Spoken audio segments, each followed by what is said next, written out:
இதுக்கு முன்னாடி இருந்தவங்க மாதிரியோ இல்ல இப்ப இருக்கிறவங்க மாதிரியோ ஊழல் செய்யவே மாட்டான். ஒரு பைசா தொட மாட்டான். எனக்கு அது அவசியமே இல்லை. புரிஞ்சுங்களா உங்களுக்கு? இந்த அண்டி பொழைக்கிறதுக்கோ இல்ல இந்த அடிமையா இருக்கிறதுக்கால நாம அரசியலுக்கு வரல. இந்த அழுத்தத்துக்கெல்லாம் அடங்கி போற ஆளா இந்த ஆளு. என் கேரியரின் உச்சமான ஒரு இடத்தை கொடுத்திருக்கிறாங்கல்ல, அவங்கள பொறுத்த வரைக்கும் பூத்னா கள்ள ஓட்டு போடுற இடம். ஆனா நமக்கு நம்ம டிவி கேக்கு அது ஒரு ஜனநாயக கூடம். நம்ம சின்னம் உங்கள் சின்னம், நம்மளுடைய வெற்றி சின்னம் விசில்.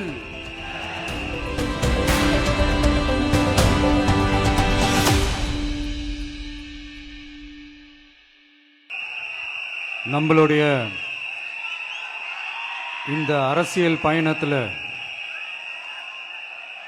மிக மிக மிக முக்கியமான ஒரு காலகட்டத்தில் நாம் இருக்கிறோம்.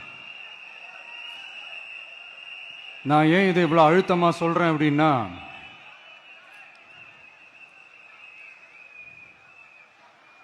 ஏதோ அழுத்தம் இருக்குமோன்னு நினைக்கிறீங்களோ? அழுத்தமா நமக்கா?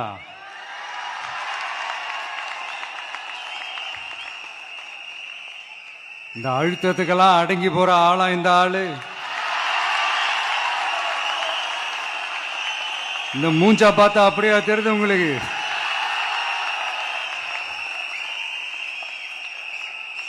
அதனால அப்படியெல்லாம் நடக்காது. அதுவும் முக்கியமா நம்ம கிட்ட அதெல்லாம் நடக்கவே நடக்காது. ஆனா அழுத்தம் இருக்குதான்னு கேட்டீங்கன்னா இருக்குது. அது நான் இல்லைன்னு சொல்ல வரல. நமக்கு இல்ல, மக்களுக்கு. தமிழ்நாட்டை இதுக்கு முன்னாடி ஆண்டவங்களும் சரி பாஜகவுக்கு அடிமையா தான் இருந்திருக்கிறாங்க.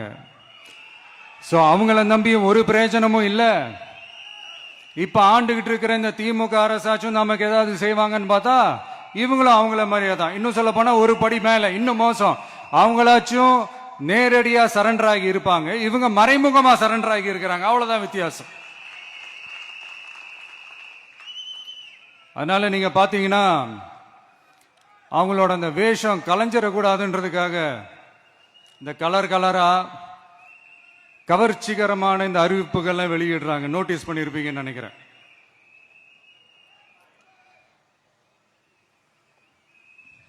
அதனால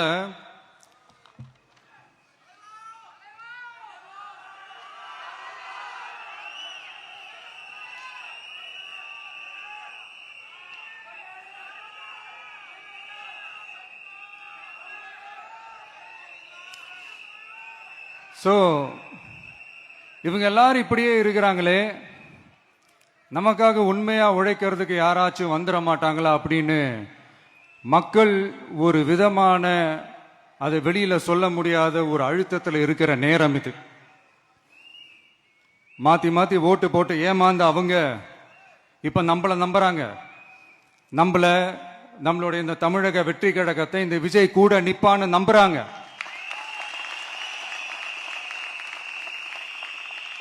நம்மள நம்புறவங்களுக்காக நாம நம்பிக்கையோட இருக்கணும்ல. அப்படின்னா இது முக்கியமான மிக மிக மிக முக்கியமான ஒரு காலகட்டம் தானே. அதனாலதான் அவ்வளவு அழுத்தமா நான் சொன்னேன். இந்த தேர்தல், இந்த கூட்டணி, இதெல்லாம் பத்தி நிறைய இந்த ஹேஷியங்கள் ஜோஷியங்கள் எல்லாம் நடந்துகிட்டு இருக்கு இல்லையா? என்னப்பா இந்த விஜய் இப்பதான் வந்திருக்கிறாரு, இவரு கூட எல்லாம் யாரு வர போறா, அவங்க வரமாட்டாங்க, இவங்க வரமாட்டாங்க, அப்படி இப்படின்ட்டு நம்மளை பத்தி ஒரு அண்டர் எஸ்டிமேட் பண்ணிட்டு இருக்காங்கல்ல. அதுனா நமக்கு புதுசா என்ன? 30 வருஷமா நம்மளை அண்டர் எஸ்டிமேட் பண்ணிட்டு தான் இருக்கிறாங்க. ஆனா மக்கள் கரெக்டா நம்மளை எஸ்டிமேட் பண்ணி ரொம்ப அழகா, ரொம்ப அக்கறையா, ரொம்ப தெளிவா, ரொம்ப தீர்க்கமா நமக்குன்னு ஒரு இடத்தை கொடுத்திருக்கிறாங்கல்ல. எப்படி? என் கேரியரின் உச்சமான ஒரு இடத்தை கொடுத்திருக்கிறாங்கல்ல. அதை இந்த நாடே பார்த்துக்கிட்டு இருக்குல்ல. ஏன் அப்படி எனக்கு அந்த இடத்த கொடுக்கணும்? ஏன்னா இந்த விஜய் நம்ம பிள்ளையாச்சே, நம்ம அண்ணனாச்சே, நம்ம தம்பியாச்சேன்னு சொல்லி அவங்க மனசுல அப்படி தோணுது. அதனாலதான் நமக்கு அப்படி ஒரு இடத்த கொடுத்து உள்ளன்போடு அள்ளி நம்மளை அரவணைச்சுக்கிட்டு இருக்கிறாங்க. அப்படி நம்மள நம்புறவங்களுக்காக நாம உழைக்கிறதே அது ஒரு பழக்கமாகி பழக்கமாகி இப்ப அதுவே என்னுடைய ஒரு ஒரிஜினல் கேரக்டராகவே மாறிடுச்சு. இத்தனை வருஷமா இருக்கிற அந்த உழைக்கிற குணம் அது எப்படி மாறும்? அதெல்லாம் மாறவே மாறாது. அரசியலுக்கு வந்ததுக்கு அப்புறமும் சரி, ஆட்சி அதிகாரத்துக்கு வந்ததுக்கு அப்புறமும் சரி, ஒன்னே ஒன்னு சொல்ற, எழுதி வச்சுக்கோங்க. இதுக்கு முன்னாடி இருந்தவங்க மாதிரியோ இல்ல இப்ப இருக்கிறவங்க மாதிரியோ ஊழல் செய்யவே மாட்டான்.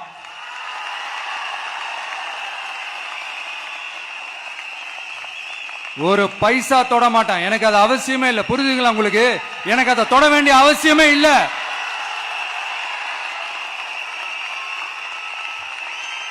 ஒரு துளி ஊழல் கரை கூட படியவே படியாது, படியவும் விட மாட்டான். நீங்க கேட்கலாம், இது என்ன சினிமாவா? இதென்ன முதல்வன் படமா? ஒரே நாள்ல வந்து இவர் எல்லாத்தையும் கிளீன் பண்ணிடுவாரான்னு நீங்க கேட்கலாம். ஓகே, பிராக்டிகலா அது பாசிபிள் இல்லதான். But it is a process, right? It is a process. இப்படி எதுக்குமே ஆசைப்படாத ஒருத்தன் அரசியலுக்கு வர்றான் அப்படின்னா, அவன் கண்ணு முன்னாடி ஏதாவது ஒரு தப்பு நடக்குது அப்படின்னா, அவன் கண்ணு முன்னாடி ஏதாவது இந்த மாதிரி ஒரு ஊழல் நடக்குது அப்படின்னா, அதை பார்த்துக்கிட்டு அவன் சும்மா இருப்பான்னு நினைக்கிறீங்க?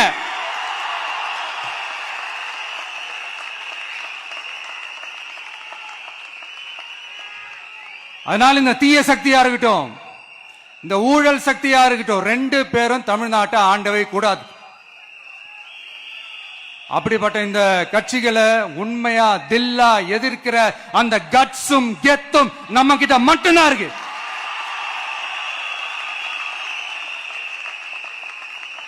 அதனால நீங்க என்ன சூழ்ச்சி நம்ம மேல பண்ணாலும், என்ன அழுத்தம் நீங்க கொடுத்தாலும், இந்த அடங்கி போறதுக்கோ, இந்த அண்டி பொழைக்கிறதுக்கோ, இல்ல இந்த அடிமையா இருக்கிறதுக்கால நாம அரசியலுக்கு வரல. என் மண்ணுக்கும் மக்களுக்கும் யார் என்ன தீங்கு செஞ்சாலும் அதை எதிர்த்து அவங்க கிட்ட இருந்து நம்ம மக்களை பாதுகாக்கிறதுக்காக தான் நம்ம அரசியலுக்கே வந்திருக்கிறோம். அண்ட் முக்கியமா தோழர்களே, மக்களுக்கு என் மேல மட்டும் நம்பிக்கை இருந்தா அது பத்தாது.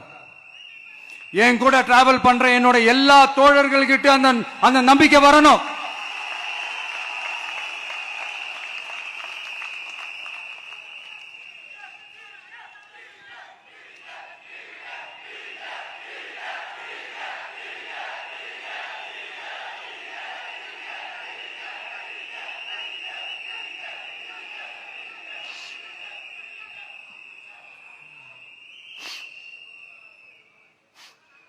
அந்த நம்பிக்கை இல்லைன்னு நான் சொல்ல வரல, இருக்குது. ஆனா அதை தொடர்ந்து இருக்கிற மாதிரி நீங்க எல்லாம் நடந்துக்கணும். தப்பு பண்ண யாரா இருந்தாலும் தப்பிக்கவே முடியாதுன்ற அந்த ஒரு பயம் இருக்கணும். எல்லாரும் உங்களை தான் கேட்கிறேன், எல்லாரும் உண்மையா உழைப்பீங்கல்ல?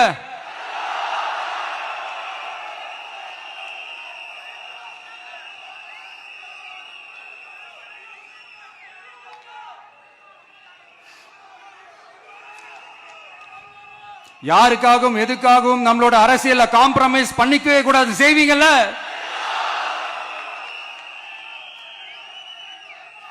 அண்ட் தயவு செஞ்சு எல்லாரும் கொஞ்சம் ஒற்றுமையா இருந்து சேர்ந்து உழைச்சி ஜெயிப்பீங்கல்ல?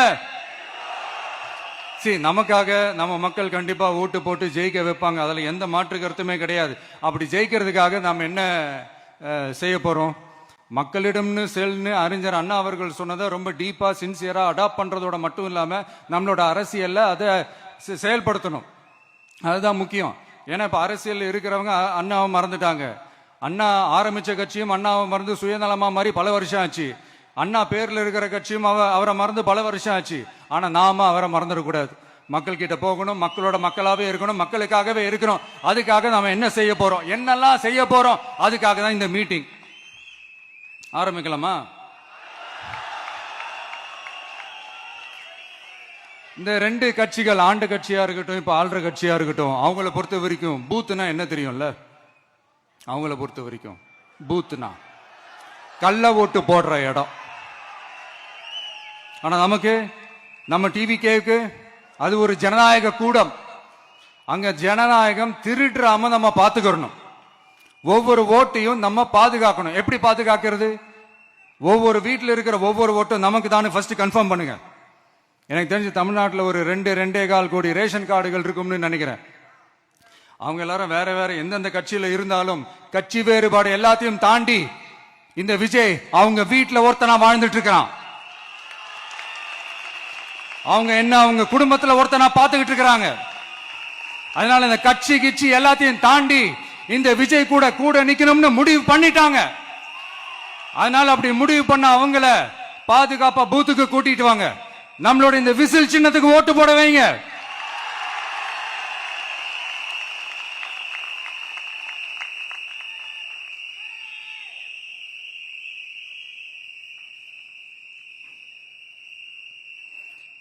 ஒன்றியம், நகரம், பேரூர் பகுதி கிளைன்னு இங்க வந்திருக்கிற நம்மள எல்லார் நிர்வாகிகளும் தான் நம்ம கட்சியினுடைய ஆணி வேர்.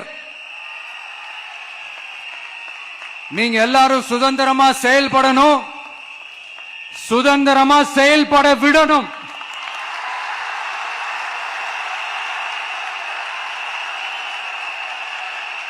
நீங்க ஒவ்வொருத்தரும் எனக்கு முக்கியம்.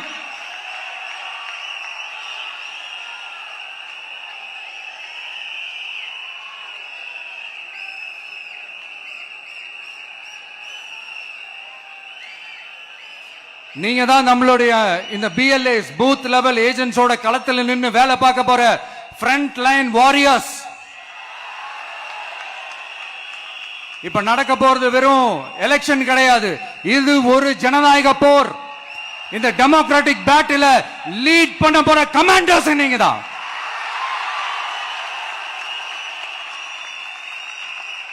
நான் ஏன் இது எவ்வளவு ஸ்ட்ரெஸ் பண்ணி சொல்றேன் அப்படின்னா,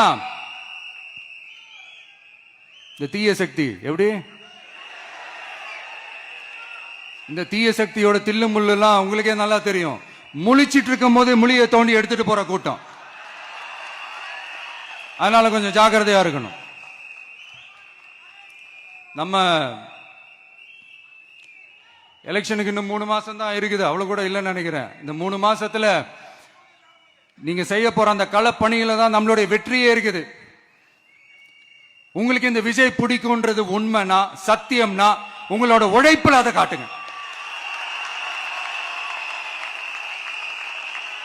அப்புறம் நாங்க அறிவிக்க போற வேட்பாளர்களுக்கு நீங்க உங்களுடைய முழு ஒத்துழைப்பை நீங்க கொடுக்கணும். கொடுப்பீங்க தானே?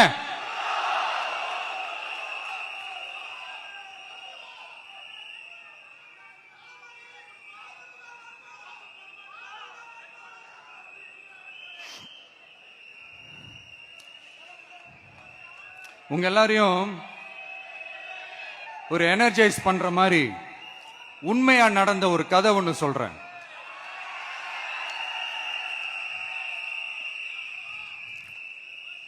சொந்த நாட்டையே ஒரு கூட்டம் அபகரிக்குது. சொந்த நாட்டிலேயே இருக்க முடியாத அளவுக்கு ஒரு நெருக்கடி ஏற்படுது. ஸோ வேற வழி இல்லாம அந்த நாட்டை விட்டே வெளியே போய் வேற ஒரு இடத்துக்கு போய் காடு மலை அப்படி இப்படின்னு சுத்தி மறைஞ்சு வாழ வேண்டிய ஒரு சூழ்நிலை ஏற்படுது. என்னடா இப்படியே ஓடிக்கிட்டு இருக்குமேன்னு சொல்லிட்டு தன்னோட நட்பு சக்திங்க கிட்ட பேசி ஒரு பெரும் படையை திரட்டிக்கிட்டு அதிரடியா ஒரு போரை நடத்தி அந்த நாட்டையே திருப்ப மீட்டு எடுத்தது யார் தெரியுமா? நம்ம கொள்கை தலைவர்களை ஒருத்தரான ராணி வேலு நாச்சியார் அவர்கள் தான். அவங்களுக்கு அந்த நட்பு சக்தியா கூட இருந்து உழைச்சது சின்ன மருது, பெரிய மருது, சையது, கார்கின்னு சொல்லிட்டு அந்த 3 பேரும் தான். ஆங்கிலேயர் படை, ஆற்காட்டு படை மாதிரி அந்த 2 பெரும் படையை அடிச்சு துவம்சம் பண்ணிட்டு அந்த நாட்டையை திருப்பி மீட்டு எடுத்தது வேலு நாச்சியார். அன்னைக்கு இருந்த ஆங்கிலேயர் படை, ஆற்காட்டு படை மாதிரி இன்னைக்கு என்னென்ன படை இருக்குதுன்னு உங்க எல்லாருக்குமே நல்லா தெரியும். அதனால அந்த 2 படை மட்டும் இல்ல, இன்னும் எத்தனை படை வந்தாலும் எதிர்த்து நின்று ஃபேஸ் பண்றதுக்கு ஒரு நல்ல தலைமையும் இத்தனை சக்திகள் என் கூட இருக்கும் போது, இத்தனை சின்ன மருது, இத்தனை பெரிய மருது, இத்தனை சையது, கார்கிகள் என் கூட இருக்கும் போது நம்ம நாட்டை நம்மளால மீட்டெடுக்க முடியாதான?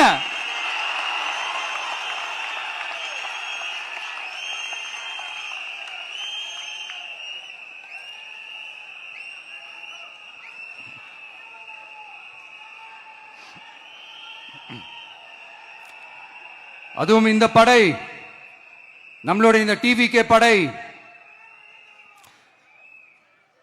நட்பு சக்தி இருந்தாலும் இல்லைனாலும் தனியாவும் நின்று கெத்தா ஜெயிக்கிற அளவுக்கு ஒரு மிகப்பெரிய படை. அதுலயும் ரொம்ப முக்கியமா இன்னைக்கு இந்த கூட்டத்துக்கு வரலனாலும் நான் அந்த போர்ல நடந்த அந்த கதை மாதிரி கட்ஸான குயில்கள் நிறைந்த பெண்கள் படையும் நம்மளோட இருக்கிறாங்க.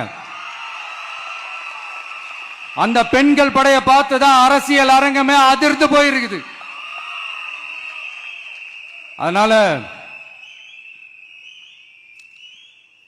எல்லாரும் ஒரு நிமிஷம் எனக்காக எந்திரிச்சு நில்லுங்களேன் ப்ளீஸ். நான் சொல்றதை கொஞ்சம் ரிப்பீட் பண்ணுங்க. இந்த 2026 சட்டமன்ற தேர்தல்ல நாம எல்லாரும் உண்மையாக உழைப்போம், சத்தியமாக உழைப்போம், உறுதியாக உழைப்போம், ஒற்றுமையாக உழைப்போம். தேங்க்யூ. Please sit down.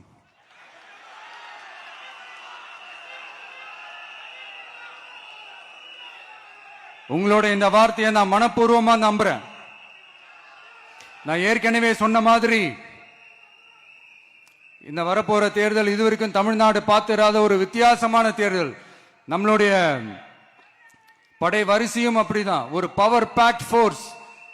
இவ்வளவு நாள் இதை நாம மட்டும்தான் சொல்லிக்கிட்டு இருந்தோம். இப்ப கொஞ்சம் கொஞ்சமா அதை வெளியில சொல்ல ஆரம்பிக்கிறாங்க. என்னடா இந்த விஜய் கூட இருக்கிற போர்ஸை பார்த்தா சாதாரண போர்ஸ் மாதிரி தெரியல, மிலிட்டரியோட பெரிய போர்ஸா இருக்குது, வரப்போற எலெக்ஷனை கணிக்கவே முடியல, அப்படி இப்படின்னு சில குரல்கள்லாம் கேட்க ஆரம்பிக்குது. கணிக்கவே முடியலன்னு அவங்க வேணா சொல்லலாம், ஆனா மக்கள் ஆல்ரெடி கணிச்சு முடிச்சுட்டாங்க. அவங்க மனசை நல்லா புரிஞ்சு வச்சிருக்கிற நமக்கு அது நல்லாவே தெரியும். அதனால இந்த எலெக்ஷன் ரிசல்ட்டுக்கு அப்புறம் இந்த தீய சக்தி கிட்ட இருந்தோம், இந்த ஊழல்வாத அடிமை சக்தி கிட்ட இருந்தோம் தமிழ்நாட்டை மீட்டுட்டோம்னு உறுதியா அறிவிப்போம். அதுல என்ன மாற்று கருத்து கிடையாது. அதனால என் நெஞ்சில் குடியிருக்கும் தோழர்களே, தோழிகளே, உங்களோட நான் இருக்கேன், நம்மளோட நம்ம மக்கள் இருக்கிறாங்க. இதுக்கு மேல என்ன வேணும்? கான்பிடண்டா இருங்க, நல்லதே நடக்கும், வெற்றி நிச்சயம். மீண்டும் சந்திக்கும் வரை நன்றி, வணக்கம்.